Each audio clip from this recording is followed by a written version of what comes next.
નમસ્કાર વિદ્યાર્થી મિત્રો, આપણે લાસ્ટ ટાઈમ સાર્થક અંકોની અંદર સરવાળા બાદબાકી અને ગુણાકાર ભાગાકાર માટેના જે નિયમો છે એની ચર્ચા કરી ચૂક્યા છીએ। જો તમને યાદ હોય લાસ્ટ લેક્ચર તમે જોયેલું પણ છે, સાથે સાથે તમે નોટબુકની અંદર લખેલું પણ છે।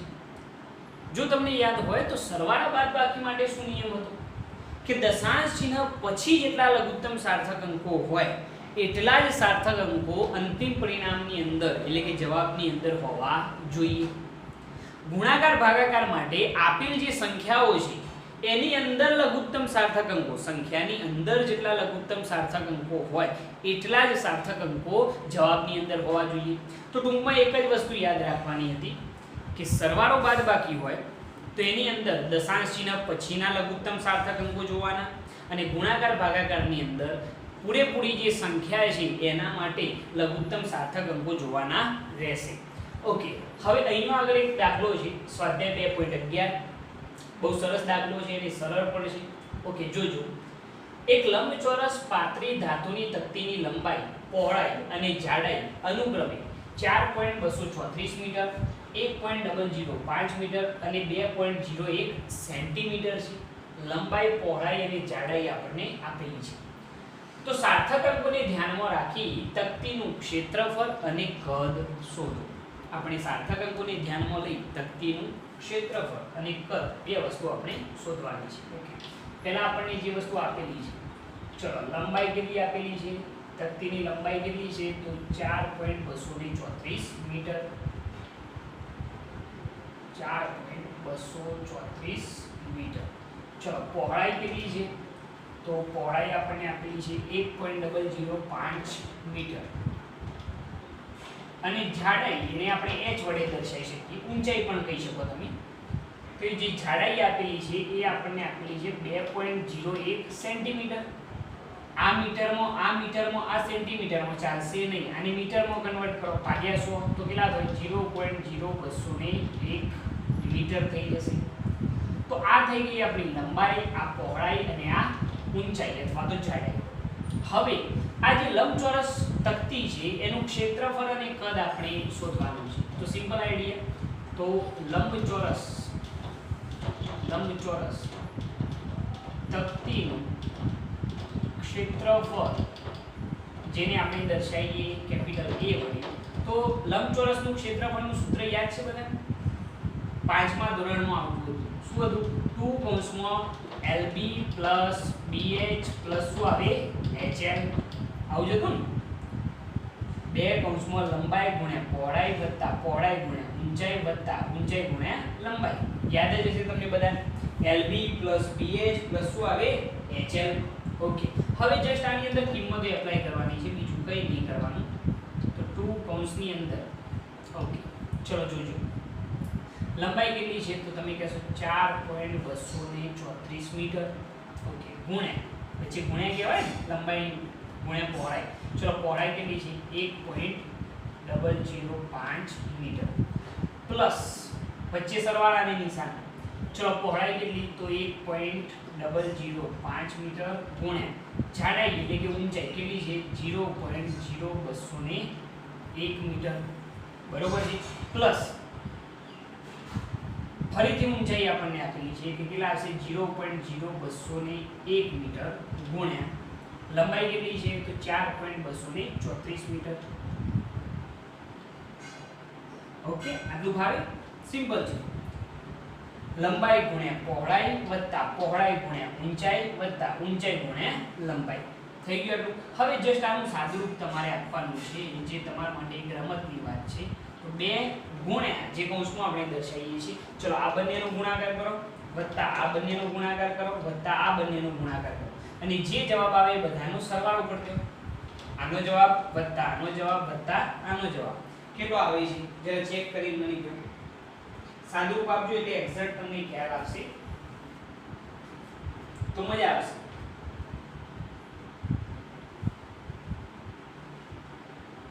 ઓકે, જે જવાબ આવે છે એ તમારે મળશે 4.36047 4.36047 એટલો આવે છે આનો, બરોબર। ગુણ્યા કેટલા કરવાના 2, કારણ કે આગળ 2 વડે ગુણેલા છે તો ક્ષેત્રફળ જે છે એ તમને મળશે એપ્રોક્સિમેટ 8.72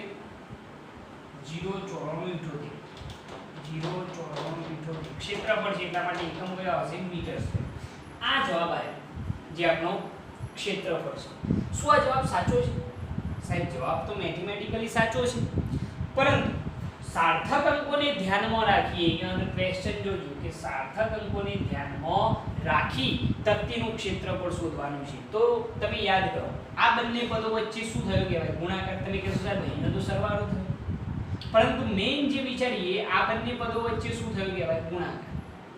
બરોબર છે? તો એના માટે આપણે ગુણાકારના નિયમો યાદ કરવા પડે કે તમને જે 3 ભૌતિક રાશિઓ આપેલી છે, તમને જે 3 સંખ્યાઓ આપેલી છે એની અંદર જેટલા લઘુત્તમ સાર્થક અંકો હોય દશાંશ ચિહ્ન પછી નહીં હો, દશાંશ ચિહ્ન પછી કયો જોવાના સરવાળા બાદબાકી, પરંતુ અહીંયા લઘુત્તમ સાર્થક અંકો જેટલા હોય એટલા જ સાર્થક અંકો જવાબની અંદર પણ હોવા જોઈએ. તો જરા તમે મને કહી શકશો કે અહીંયા સાર્થક અંકો કેટલા? તો સાહેબ અહીંયા તો સાર્થક અંકો કેટલા હોય તો 4. ખાલી સમજવા માટે લખું છું. અહીંયા કેટલા થાય યાદ કરો. નિયમ શું હતો? દશાંશ ચિહ્નવાળી સંખ્યામાં 2 શૂન્યતર અંકોની વચ્ચેના બધા જ શૂન્યાંકો સાર્થક અંકો છે. તો અહીંયા પણ સાર્થક અંકો કેટલા 4. અને અહીંયા કેટલા થાય તો આ જોવાના મીટરમાં જે કન્વર્ટ કરે. તો યાદ કરો નિયમ દશાંશ ચિહ્નની જમણી તરફના પરંતુ પ્રથમ શૂન્યતર અંકની ડાબી તરફના બધા જ શૂન્યાંકો સાર્થક અંકો નથી. એટલે આ બંને આવે નહીં તો કેટલા થાય સાર્થક અંકો 3. તો લઘુત્તમ સાર્થક અંકો કેટલા થયા સાહેબ 3. તો જવાબની અંદર પણ 3 જ હોવા જોઈએ. તો આનું રાઉન્ડિંગ ઓફ કરીએ તો કેટલા થાય 3 સાર્થક અંકો એટલે અહીંયા સુધી. તો આપણે આ કાઢી નાખવો છે 0. જે 5 કરતો નાનો કહેવાય 0. એટલે આગળની સંખ્યામાં કોઈ ફેરફાર કરવાની જરૂર નથી. તો 8.72 મીટરનો શું થઈ ગયો સ્ક્વેર. શું કર્યું તમે આ રાઉન્ડિંગ ઓફ કરતો. આ જે આવ્યો એ તમારો શું થઈ ગયો જવાબ થઈ ગયો. 3 સાર્થક અંકો હોવા જોઈએ મેક્સિમમ, કારણ કે અહીંયા 3 છે. તો 8.72 મીટર સ્ક્વેર 8.72 શું આવ્યો મીટર સ્ક્વેર એ આપણો જવાબ રહેશે. બરોબર છે? તો અહીંયા આગળ આપણો જવાબ થઈ ગયો. બરોબર? તમારે અહીંયા આગળ લખવું હોય તો એવું લખી શકો કે મહત્તમ સાર્થક અંકો 3 જ રાખવા જોઈએ. કેમ એ તો ખબર પડી ગઈ, કારણ કે અહીંયા આગળ મહત્તમ સાર્થક અંકો કેટલા 3 જ છે. બરોબર છે? એટલા માટે અહીંયા પણ સાર્થક અંકો કેટલા હોવા જોઈએ 3 જ હોવા જોઈએ. ઓકે, ખ્યાલ આવી ગયો આની અંદર? બરોબર છે? આવડશે? ચલો હવે એના પછી નેક્સ્ટ આપણે વાત કરીએ કે આ તો થઈ ગયું આપણું ક્ષેત્રફળ. સિમ્પલ આઈડિયા થી મળી ગયું. ખાલી આપણે આ સૂત્ર એપ્લાય કરવાનું, સાદુરૂપ આપવાનું, તો આ જવાબ થઈ ગયો. હવે આની અંદર સાર્થક અંકો કેટલા રાખવાના? તો અહીંયા જોવાના. અહીંયા 4, અહીંયા 4 ને અહીંયા કેટલા 3 જ છે. તો અહીંયા 3 જ હોવા જોઈએ. બરોબર છે? ઓકે, હવે વાત બાકી કોની રહી? ક્ષેત્રફળ થઈ ગયું. હવે કદ બાકી રહ્યું. તો આપણે અહીંયા લખીએ કે લંબચોરસનું કદ અથવા તો લંબચોરસ તકતીનું કદ v બરાબર કેવું હોય તો શું લખાય? લંબાઈ ગુણ્યા પહોળાઈ ગુણ્યા શું થાય ઊંચાઈ. ગુણાકાર આવ્યો. તો ચલો લંબાઈ કેટલી? તો 4.234 મીટર. પહોળાઈ કેટલી છે? 1.005 મીટર.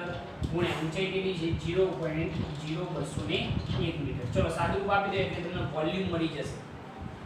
કદ કેટલું આવે છે? સાદુરૂપ આપજો તો એક્ઝેક્ટ ખ્યાલ આવશે. તો જવાબ તમારો આવશે 0.0855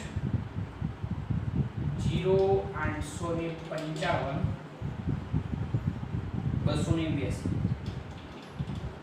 બરોબર છે? આટલું શું આવશે? મીટર ક્યુબ, કારણ કે કદ છે. ઓકે, હવે તમે કહી શકશો કે અહીંયા કેટલા સાર્થક અંકો સુધી મારે આને દર્શાવવું જોઈએ?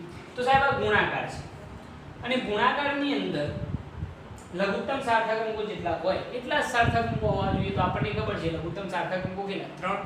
તો અહીંયા પણ 3 સાર્થક અંકો સુધી તમારે દર્શાવવા પડશે. તો કેટલા સુધી દર્શાવશો? અહીંયા સુધી ના. યાદ કરો નિયમ રાઉન્ડિંગ ઓફ કરતી વખતે દશાંશ ચિહ્નની જમણી તરફના અને પ્રથમ શૂન્ય તરંગની ડાબી તરફના બધા જ શૂન્યાંકો સાર્થક અંકો નથી. તો 3 સાર્થક અંકો કેટલા થાય? અહીંયા સુધી થાય, અહીંયા સુધી. છેલ્લા 5 છે તો આપણે આ અંક કાઢી નાખો. તો 5 કરતો કેવો નાનો, તો આગળની સંખ્યામાં કોઈ ફેરફાર કરવાની જરૂર નથી. તો 0.08 ને કેટલા થઈ જશે? 55 મીટરનો શું થઈ ગયું? ક્યુબ. તો અહીંયા પણ મહત્તમ કેટલા? 3 સાર્થક અંકો સુધી જવાબ લખો. ક્લિયર? સિમ્પલ દાખલો થઈ ગયો. ઈઝીલી તમે આને કેલ્ક્યુલેટ કરી શકો છો. તમારા માટે સરળ વસ્તુ થઈ જશે. ઓકે, ચલો હવે આનાથી થોડાક આપણે આગળ વધીએ. આને નોટ કરી લેજો. બહુ સરળ દાખલો છે, ઈઝીલી તમે આને ગણી કાઢશો. ઓકે, જવા દઈએ છે. હવે એક નાનકડું ઉદાહરણ છે એ પહેલા જોઈ લઈએ, પછી 2.12 પણ જોઈ લઈએ. બરોબર?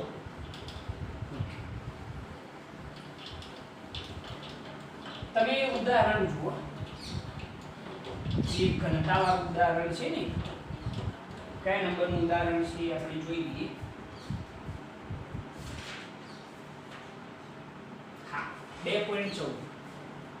આપણે 2.13 તો લાસ્ટ ટાઈમ ગણ્યું હતું. ઉદાહરણ 2.14 સિમ્પલ ઉદાહરણ છે એક નાનકડું. આપણે એમ કહ્યું છે કે 5.74 ગ્રામ નો એક પદાર્થ, ગ્રામનો એક પદાર્થ 1.2 સેન્ટીમીટર ક્યુબ જેટલો અવકાશ રોકે છે, જેટલો અવકાશ રોકે છે. બરોબર? સાર્થક અંકોને ધ્યાનમાં રાખી તેની ઘનતા શોધો. સિમ્પલ ક્વેશ્ચન કે સાર્થક અંકોને ધ્યાનમાં રાખી શું શોધવાની છે? ઘનતા શોધો. બરોબર? તમે કહેશો સાહેબ તમે આવા સિમ્પલ દાખલા કેમ ગણાવો છો? હું તમને કહું કે JEE નીટની અંદર આવા ક્વેશ્ચન પૂછાયેલા છે ભૂતકાળમાં, એટલા માટે આ વસ્તુ થોડી ઇમ્પોર્ટન્ટ રહેશે. ઓકે, તમને અહીં આગળ 5.74 ગ્રામનો એક પદાર્થ એટલે કે દર આપેલું છે. m બરાબર કેટલું? 5.74 ગ્રામ નો પદાર્થ 1.2 સેન્ટીમીટર ક્યુબ જેટલો અવકાશ રોકે છે. શું કરે છે? અવકાશ રોકે છે. અવકાશ રોકે છે મતલબ કે જગ્યા રોકે છે. એટલે કે એનું શું થઈ ગયું? કદ, વોલ્યુમ કેટલું થઈ ગયું? 1.2 સેન્ટીમીટર નો ક્યુબ. બરોબર છે? તો દર આપ્યું, કદ આપ્યું, તો ઈઝીલી ઘનતા મળી જાય. ઘનતા બરાબર દર ભાગ્યા શું થઈ જાય? કદ. જેને સૂત્રમાં દર્શાવવું હોય તો ઘનતા ρ બરાબર દર m ભાગ્યા વોલ્યુમ v. તો ઘનતા બરાબર દર કેટલું છે? તો 5.74 ભાગ્યા 1.2. તો ઘનતા કેટલી મળશે? સાદુરૂપ આપજો. સાદુરૂપ આપશો તો 4.78 સમથિંગ જવાબ મળે છે. આટલા શું આવશે? ગ્રામ પ્રતિ સેન્ટીમીટર ક્યુબ. પરંતુ આપણને શું કહ્યું? સાર્થક અંકોને ધ્યાનમાં રાખી અને ઘનતા શોધવાની. તો ચલો સાર્થક અંકોને ધ્યાનમાં રાખતો શું થશે? આ શું થયું ભાઈ? આ બંને વચ્ચે દર ભાગ્યા કદ ભાગાકાર થયો. ભાગાકારની અંદર નિયમ શું હતો? લઘુત્તમ સાર્થક અંકો જોવાના. તો આ બંને જે ભૌતિક રાશિઓ છે એના લઘુત્તમ સાર્થક અંકો કેટલા? તો અહીંયા સાર્થક અંકો કેટલા થાય? તમે કહેશો 3. અહીંયા સાર્થક અંકો કેટલા થાય? તમે કહેશો 2 જ. તો જવાબની અંદર પણ 2 જ સાર્થક અંકો હોવા જોઈએ. તો આ પાછળના બધા અંકો આપણે શું કરવા પડશે? કાઢી નાખવા પડશે. અહીંયા આપણે પહેલા લખી કાઢીએ કે અહીં મહત્તમ 2 જ સાર્થક અંકો, 2 જ સાર્થક અંકો રાખવા જોઈએ. બરોબર છે? તો કેટલા થશે કે આ 2 આ કાઢી નાખો તો 5 કરતો કેવો મોટો, તો આગળની સંખ્યામાં એકનો શું કરવાનો? વધારો. તો ઘનતા ρ બરાબર 4.8 ગ્રામ પ્રતિ શું થઈ જાય? Centimetre cube. આ જે આવ્યો આપણું શું થઈ ગયો? જવાબ. બરોબર છે? તો આ રીતે તમે આ ક્વેશ્ચન કેલ્ક્યુલેટ કરી શકો છો. બહુ સરળ દાખલો છે. ફટાફટ આને નોટ કરો. નોટ કરો ફટાફટ. ઓકે, હવે એક બીજો દાખલો છે સ્વાધ્યાયનો 2.12 સિમ્પલ દાખલો છે, જરા જોજો. પ્રોવિઝન સ્ટોરની તુલા વડે માપેલ એક બોક્સનું દર 2.3 કિલોગ્રામ છે. અહીંયા આગળ આપણે લખીએ જે વસ્તુ આપેલી છે લખી જઈએ તો બોક્સનું દર, જે બોક્સ છે એનું દર આપણે એને દર્શાવી કેપિટલ M વડે. જે કેટલું આપેલું છે 2.3 કિલોગ્રામ છે. એક બોક્સ છે, સપોઝ હું તમને એક બોક્સ આપું, એનું દર આપણને આપેલું છે કેટલું 2.3 કિલોગ્રામ. હવે આ બોક્સમાં 20.15 ગ્રામ અને 20.17 ગ્રામના સોનાના બે ટુકડા મૂકવામાં આવે છે. હવે જે આ બોક્સ હતું આટલા દરનું, એની અંદર બે સોનાના ટુકડા મૂકવામાં આવે છે. આપણે દરેકનું દર લખીએ તો પ્રથમ ટુકડાનું દર, જેને આપણે નામ આપીએ M1. M1 બરાબર કેટલું 20.15 ગ્રામ. કિલોગ્રામમાં કન્વર્ટ કરવા પડશે કે ભાગ્યા 1000 તો 0.0215 કિલોગ્રામ થશે. 3 દશાંશ સ્થાનાંક જાય એટલે પોઈન્ટ પછી 0.2015 ભાગ્યા 1000 કરવાનો તો આટલા કિલોગ્રામ થઈ ગયું. બીજા ટુકડાનું દર, તો બીજા ટુકડાનું દર જે આપણને આપેલું છે M2 બરાબર 20.17 ગ્રામ. આને પણ કિલોગ્રામમાં કન્વર્ટ કરો ભાગ્યા 1000 એટલે 0.0217 કિલોગ્રામ થઈ જાય. આવા બે ટુકડા આ બોક્સની અંદર મૂકવામાં આવે છે.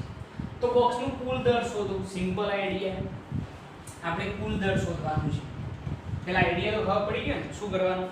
તમને મેં એક બોક્સ આપ્યું, જે બોક્સનું દર કેટલું હતું 2.3 કિલોગ્રામ. હવે એની અંદર બે સોનાના ટુકડા બીજા નાખ્યા. પહેલા ટુકડાનું દર M1, બીજાનું M2. હવે બોક્સનું કુલ દર કેટલું થાય તો તમે શું કરશો કે પહેલા ક્વેશ્ચનનો જવાબ આપીએ કે બોક્સનું કુલ દર, એકદમ સિમ્પલ દાખલા છે રે. તો બોક્સનું કુલ દર જેને આપણે કહી દઈએ M1 બરોબર છે, અથવા તો કોઈ પણ બીજો સંકેત આપણે આપી શકીએ. ગમે તે સંકેત તમારે આપવો આપજો. હું બોક્સનું કુલ દર લખું છું. બોક્સનું કુલ દર બરાબર શું થાય, પહેલા તો બોક્સનું દર કેપિટલ M વત્તા પ્રથમ ટુકડાનું દર M1 પ્લસ બીજા ટુકડાનું દર શું થાય M2. ગમે તે તમારે જે સંજ્ઞા આપવી એ આપી શકાય. પહેલા તો બોક્સ હતું એની અંદર બે ટુકડા નાખ્યા સોનાના, બંને ટુકડાના દર M1 અને M2. તો બોક્સનું કુલ દર કેટલું થાય તો પહેલા બોક્સનું દર વત્તા પ્રથમ ટુકડાનું દર વત્તા બીજા ટુકડાનું દર. ચલો આપણે દરેકના દર એપ્લાય કરીએ તો બોક્સનું દર કેટલું 2.3 કિલોગ્રામ પ્લસ પ્રથમ ટુકડાનું દર કેટલું તો 0.0215 કિલોગ્રામ અને ત્રીજું જે ટુકડો છે એનું દર 0.0217 કિલોગ્રામ. ઓકે, ચલો તો બોક્સનું કુલ દર કેટલું થશે, સરવાળો કરવાનો. સરવાળો કરો કેટલો થાય છે, સરવાળો કરો એટલે તમને જવાબ મળશે આ ત્રણેયનો 2.34032 આટલું દર થશે. બરોબર છે, થાય છે એટલું. ઓકે, હવે આ જે જવાબ મળ્યો જે બોક્સનું કુલ દર છે, શું આ જવાબ આ રીતે લખવો જોઈએ? ના, કારણ કે આપણે સાર્થક અંકોને ધ્યાનમાં લઈ અને બોક્સનું કુલ દર બતાવવાનું છે. તો આ તમે આ ત્રણેય જે ભૌતિક રાશિઓ હતી, ત્રણેય જે દર હતા એનો શું કર્યો સરવાળો. અને સરવાળા બાદબાકી માટેના નિયમો યાદ કરો. મેં તમને શું કહ્યું હતું કે દશાંશ ચિહ્ન પછી જેટલા લઘુત્તમ સાર્થક અંકો હોય એટલા જ સાર્થક અંકો અંતિમ પરિણામની અંદર દશાંશ ચિહ્ન પછી હોવા જોઈએ. તો જરા અહીંયા જુઓ, બોક્સનું જે દર હતું ત્યાં આગળ સાર્થક અંકો કેટલા દશાંશ ચિહ્ન પછી જોવાના. હા, સરવાળા બાદબાકી માટે દશાંશ ચિહ્ન પછી કેટલા અહીંયા એક જ. સરવાળા બાદબાકી માટે દશાંશ ચિહ્ન પછી જોવાના. ગુણાકાર ભાગાકાર હોય તો બધા જોવાના. એટલો જ આઈડિયા યાદ રાખવાનો. અહીંયા કેટલા થાય દશાંશ ચિહ્ન પછી, તો અહીંયા દશાંશ ચિહ્ન પછી 4 અને અહીંયા પણ દશાંશ ચિહ્ન પછી કેટલા થાય 4. તો લઘુત્તમ સાર્થક અંકો દશાંશ ચિહ્ન પછી કેટલા થયા એક જ. તો અંતિમ જવાબની અંદર પણ દશાંશ ચિહ્ન પછી એક જ સાર્થક અંક હોવો જોઈએ. મતલબ કે આ પાછળના બધા હટાવી દેવા પડશે. બરોબર છે. આને દૂર કરવો હોય તો આ 5 કરતો નાનો, તો આગળની સંખ્યામાં કોઈ ફેરફાર કરવાની જરૂર ખરી ના. તો જવાબ શું થઈ ગયો 2.3 કિલોગ્રામ. બરોબર છે. તો અહીંયા આગળ આપણે નોટ કરી લખી શકીએ કે અહીં દશાંશ ચિહ્ન પછી એક જ સાર્થક અંક હોવો જોઈએ. કેમ ખબર પડી નહીં?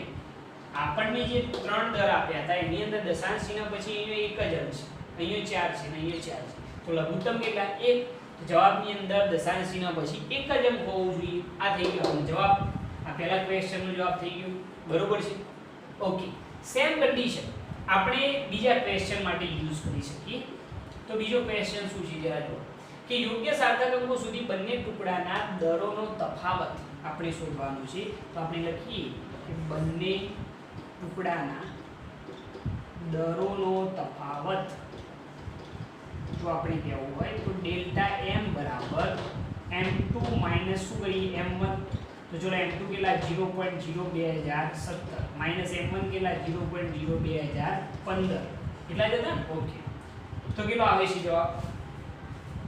સાદુરૂપ આપો એટલે જવાબ મળશે તમને 0.02 એટલો મળે છે. ચેક કરજો તમે. આટલા શું આવશે? કિલોગ્રામ. 0.02 કિલોગ્રામ આવે છે. સોરી, આનો જવાબ તમે જે જવાબ આપેલો છે એ મારા ખ્યાલથી તમને ગ્રામમાં આપેલો છે. ચેક કરજો જરા. ચેક કરજો કે કિલોગ્રામમાં છે કે પછી ગ્રામમાં છે. આઈ થિંક ગ્રામમાં જવાબ આપેલો છે. તો વાંધો નહીં, કિલોગ્રામમાં નહીં લખીએ આપણે. તો 20.17 ગ્રામ જ રાખીશું. 20.17 માઈનસ શું થઈ જાય? 20.15. તો સાદુરૂપ આપતો 0.02 ગ્રામ આવશે. બીજો કોઈ ફેરફાર નહીં. બરોબર? સિમ્પલ આઈડિયા છે. તો અહીંયા પણ દશાંશ ચિહ્ન પછી કેટલા અંકો રાખવાના? તો આ બંને જે દરો છે ગ્રામની અંદર જોજો. ગ્રામની અંદર, કિલોગ્રામમાં નહીં. દશાંશ ચિહ્ન પછી અહીંયા કેટલા લઘુત્તમ સાર્થક અંકો? બાદબાકીમાં પણ એ જ નિયમ લાગુ પડે. દશાંશ ચિહ્ન પછીના અંકો જોવાના. તો અહીંયા કેટલા? 2. અહીંયા પણ દશાંશ ચિહ્ન પછી કેટલા? 2. તો અહીંયા પણ દશાંશ ચિહ્ન પછી કેટલા અંકો હોવા જોઈએ? 2 અંકો હોવા જોઈએ. જે દર્શાવેલા છે આ થઈ ગયો આપણો આન્સર. બરોબર છે? આ ગ્રામમાં રાખવાના છે અને આ કિલોગ્રામમાં છે. એટલો ફેરફાર છે. બરોબર? તમારે કિલોગ્રામમાં કન્વર્ટ કરીને લખવા તો પણ લખી શકો, કોઈ પ્રોબ્લેમ છે નહીં. તમે આને નોટ કરજો. બહુ સિમ્પલ દાખલો છે, ઈઝીલી તમે આને સોલ્વ કરી શકો છો. બરોબર? નેક્સ્ટ ટાઈમ આપણે એક નવા વિડિયો સાથે હાજર થઈશું. ત્યાં સુધી જય ભારત, જય હિન્દ.